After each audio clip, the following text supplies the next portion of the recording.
Sebelum terjadi COVID, dunia ekonomi mengalami guncangan cukup besar di mana perilaku milenial dan zilenial yang saat ini usianya antara 10 sampai 23 tahunan, para teenager plus minus, dan kaum milenial yang usianya antara 23 sampai 40 tahunan mempunyai perilaku yang berbeda dengan generasi di atasnya, kaum generasi X dan baby boomer. Generasi milenial dan zilenial disebut generasi digital. Mereka ngacak-ngacak cara berbisnis kaum kolonial generasi di atas mereka. Generasi digital itu kejam. Mereka membunuh banyak hal. Yang dibunuh adalah apa yang generasi atasnya lakukan, mereka tidak lakukan lagi. Salah satunya yang dibunuh adalah perkantoran. Jam kerja kantor, bentuk organisasi kantor dan usaha, semua nggak seperti dulu lagi. Dunia bisnis terlalu formal, pakai absen misalnya, atau HRD-nya yang ketat, kecuali pabrik. Mereka nggak suka dan nggak mau melakukan itu. Pokoknya mereka mematikan dan merubah hal-hal yang disukai oleh orang tuanya. Misalnya lagi, perilaku suka traveling, juga suka bosenan, sehingga tempat tinggal sukanya pindah-pindah, kerjanya pindah-pindah, nggak baca buku tapi nonton, nggak baca koran tapi sosmed, nggak punya mobil tapi light asset yang dipakai atau sharing car dengan platform transportasi, suka nampang dan traveling belusukan paket murah meriah. Generasi digital juga membunuh media TV karena generasi digital everyone is broadcaster, everyone is reporter. Merek dan brand dibunuh juga oleh generasi digital. Brand itu menjadi less important bagi mereka. Bagi mereka yang penting adalah 3R, yaitu rating, review, dan recommendation.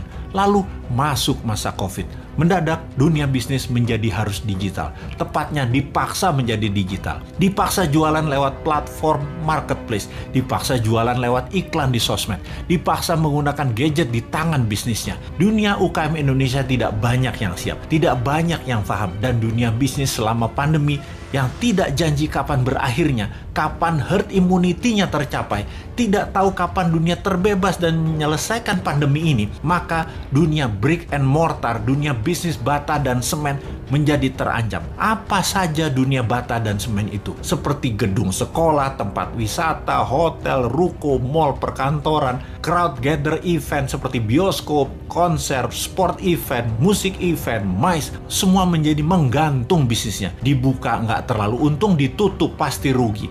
Bisnis semen dan bata karena pandemi, pengunjungnya dan aturannya sering on off. Akhirnya mereka harus segera pivot.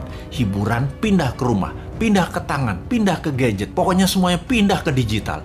Inilah masa killing time bagi bisnis yang tidak bisa pindah ke digital. Bagi yang lambat beradaptasi, siap-siap gulung tikar. Catatan ya, COVID akan berada bersama kita selamanya. Pandemi biologi ini tidak akan selesai karena bisa saja bukan hanya virus ini mutan, namun virus lain lagi terjadi yang selama ini diam-diam saja, lalu terancam dengan adanya vaksin, maka mereka kemudian melakukan mutasi. Flu bisa menjadi virus yang mematikan, bisa saja terjadi. Ebola, SARS, AIDS, semua bisa bermutasi dengan vaksin di tubuh manusia. Siapa yang tahu? Ini bukan nakut-nakuti, tetapi sebagai orang yang lama dilatih dengan threat analysis, maka melihat ancaman harus segila mungkin dan kita harus punya antisipasinya sekarang. Jadi tidak ada kata post pandemic, yang ada adalah bagaimana mengambil peluang dan tetap survive di masa ini. Selama 5 tahun ke depan, masa kegelapan sebagian dunia bisnis mungkin bisa lama terjadi. Sekali lagi, sebagian dunia bisnis lama masuk masa kegelapan dan akan musnah. Dalam 5 tahun ke depan ada 30% macam bisnis baru dan ada 30% macam jenis pekerjaan yang baru lahir. Dalam 10 tahun ke depan ada 60% pekerjaan yang sekarang ada musnah dan ada lebih dari 60% pekerjaan baru yang saat ini belum ada macamnya akan muncul. Yang paling parah adalah pemerintahan. Kalau menggunakan cara lama, pola pikir lama, banyak negara yang akan musnah. Inilah yang mau kita ingatkan ke depan. Pastikan calon pemimpin ke depan mengerti apa yang akan terjadi ke depannya nanti. Calon pemimpin ke depan harus punya tim yang solid dan berpengalaman dunia internasional. Calon pemimpin ke depan tidak hanya dia populer, tapi dia paham dan terbukti bisa menjadi pemimpin visioner dan leader yang tegas. Kalau dilihat di etalase saat ini yang akan memimpin ke depannya, masih banyak hal yang harus mereka buktikan. Seperti yang saat ini deh, ternyata di awalnya sangat bagus program kampanyenya, baik incumbent maupun penantangnya. Ketika keduanya bergabung dalam satu wadah, sama COVID aja keok. Sebelum COVID aja sesungguhnya sudah tren turunnya. Tambah COVID, jadi minus. Tambah lagi, kalau perang Tiongkok-Amerika jilid 2 terjadi, bengek bernegaranya pasti. Tambah fakta lain lagi, yaitu perang biologi pandemi ini berkepanjangan, kejet-kejet gejala stroke bernegaranya. Belum lagi yang sejak 4 bulan yang lalu kita dengungkan, perang cuaca yang bisa membuat kelangkaan pangan terjadi.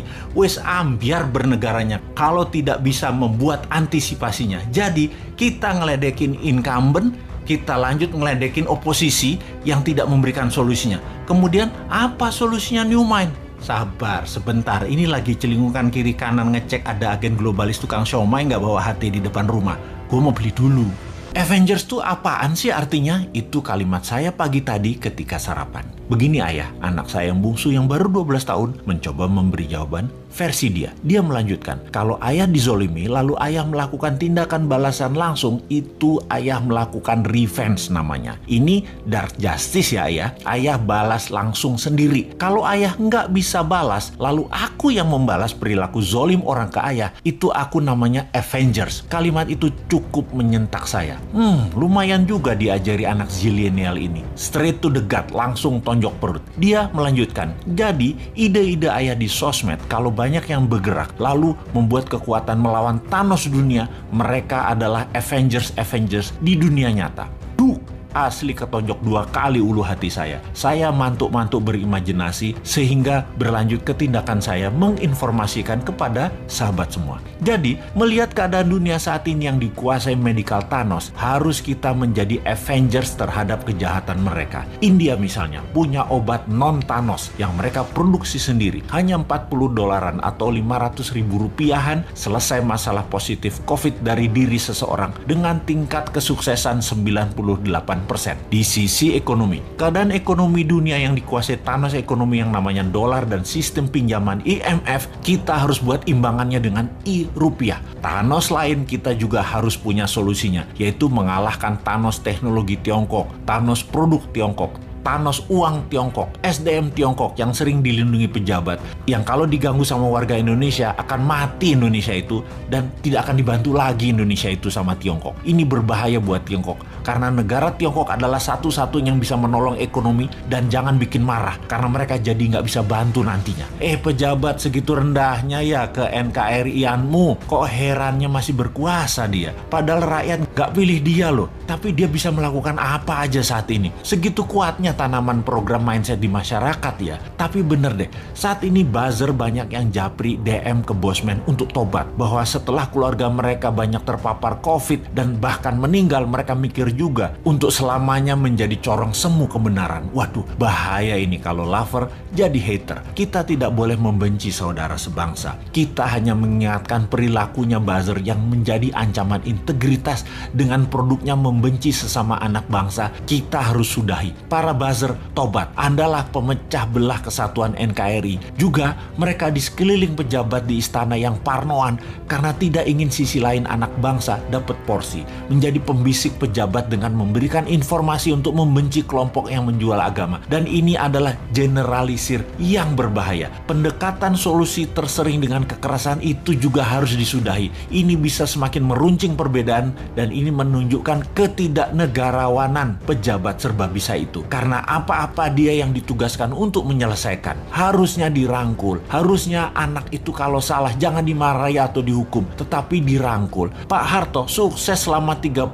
tahun itu tidak anti pemuda angkatan 6667, tidak anti angkatan 72, 73, 74. Semua dirangkulnya, bahkan dijadikan menterinya. Pak Harto lupa aja mengadopsi angkatan 96, 97, 98. Ambiar dia jadinya. Merangkul dan memberikan jabatan sesuai kompetensi membuat siapapun yang tadinya berbeda diberi kesempatan. Kalau berhasil, pejabatnya dapat nama. Kalau gagal, yang atas nggak dapat celah, tapi yang rusak adalah yang tidak kompeten tadi. Jadi nggak ada ruginya sebenarnya kalau pejabat sekarang cerdas bernegaranya. Kalau pejabatnya sempit atau memang tak berilmu luas, ya pasti goncang bernegaranya. Masih belum nyadar juga ya wahai para pejabat ini. Ubahlah segera, reshuffle mereshuffle kabinet dengan mengganti 50% orang baru yang new mind. 3 tahun ke depan cukup membuat negara ini keluar dari arah yang miring ke satu sisi. Dan ingat, ada 190 negara lain yang bisa kita kerjasamakan. Bukan hanya Tiongkok saja. Bener deh, yang tidak kompeten dan tidak cocok dengan perang dunia ketiga ini jabatannya dilengserkan. Ganti dengan 30 orang baru. Tapi ya sudahlah, jabatan ada batasnya kok. Kita kembali ke Avengers. Dunia saat ini dikuasai Darkseid, dikuasai Thanos. Pertama, kita harus melakukan pemahaman dulu bahwa globalis cabal itu ada. Tindakannya kejam dan negara-negara pejabatnya yang lemah nasionalismenya pasti kemakan mereka dan negaranya tadi jadi jajahan versi baru. Kita harus edukasi bangsa Indonesia ini jangan bergantung pada asing-asing dan globalis, tetapi kita harus berdikari, kekuatan ekonomi sendiri, kekuatan kesehatan sendiri, bergandeng tangan dengan mereka yang nasionalis di luar juga banyak, seperti India salah satunya. Jauh-jauh hari Bosman mengatakan obat COVID India akan menjadi terkuat di luar Tiongkok dan globalis. Sungguh, India is the next China, Afrika is the next province of China, Indonesia bisa the next Amerika kalau pemerintahnya paham. Tapi urusan ini kita biarkan dulu. Sebarkan video-video Bosman ini untuk masyarakat memahami globalis musuh kita bersama dan oligarki perusak sistem bernegara Indonesia. Kita harus memberikan pemahaman bernegara level dunia demi NKRI utuh di bawah panji Avengers New Mind, yaitu Anda semua sahabat. Anda adalah Avengers New Mind.